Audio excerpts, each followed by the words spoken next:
All right, we will continue our availability. We now welcome Dale Earnhardt Jr., driver of the number 88 National Guard Diet Mountain Dew Chevrolet, currently fourth in points with one win so far this season. Obviously, Dale, coming back to Michigan this weekend, where the site of your last win here in June. Please talk about how you feel coming back into Michigan this weekend.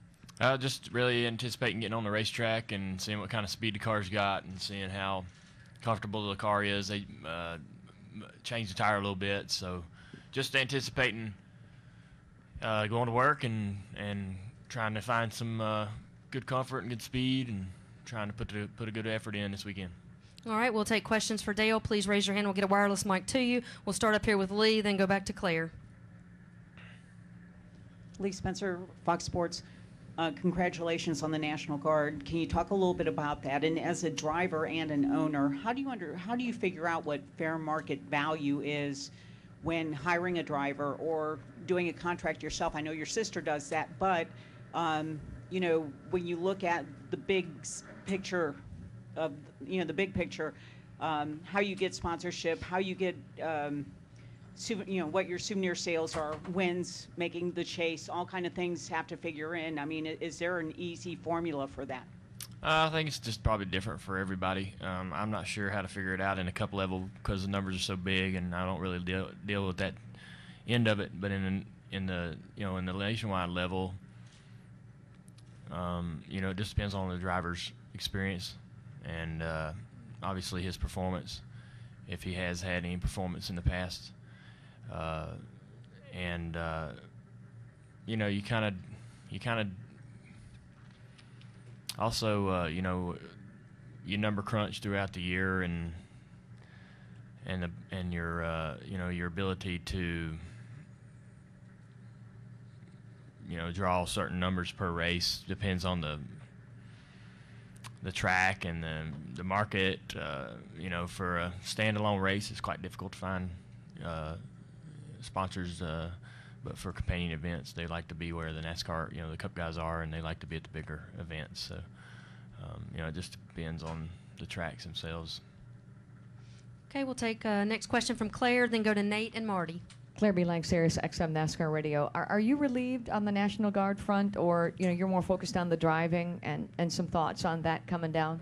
Yeah, I was real happy to have the Guard sign, and I expected them to continue to be part of the program. We've had a real positive relationship, and they've been really excited about what we've been able to do, and we got some great ideas coming up that we just started implementing this past week, where we're going to visit high schools and talk to the kids and the parents and the principals, and giving the Guard an opportunity to have more access at that level. So we're doing some good things, and that was a lot of fun. That was the first time I've been to a high school to talk to a group like that, so I enjoyed that. And I think that it's good for our team and good for the sport, and we're excited that they're ready to be on board for the next season. We'll take our next question from Nate. Nate Ryan, USA Today. Dale, kind of following up on the Guard thing, there's been talk that the legislation could pop up again maybe by the end of the year. Yeah. Do you have any sense, like, is it good regardless now for next year, or could it still, I guess what I'm asking is it still hanging over your head a little bit, the debate in Congress, or do you feel like you're set now for next year? I feel comfortable that we're set and we can move forward, and I think that the legislation will always kind of be around, and the opposition to that will always kind of be there, fighting their fight, and that's part of their job, I suppose. And but I feel pretty comfortable with the agreement, and think it's pretty concrete. Okay, we'll take our next question in the back from Marty. Marty Smith, ESPN.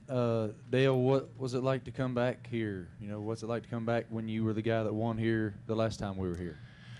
I don't know. It doesn't really feel any different than going anywhere else that I haven't won. The only thing is there's a little bit of added pressure, I guess, that to go back out and have the same performance and run the same.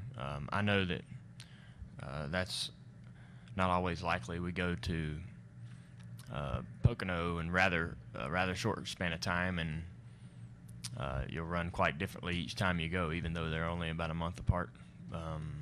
the car will have a little bit more speed at one of the two events than it will the other, and so there's a little bit of pressure, I guess, because people know that you did so well the last time, so you're gonna be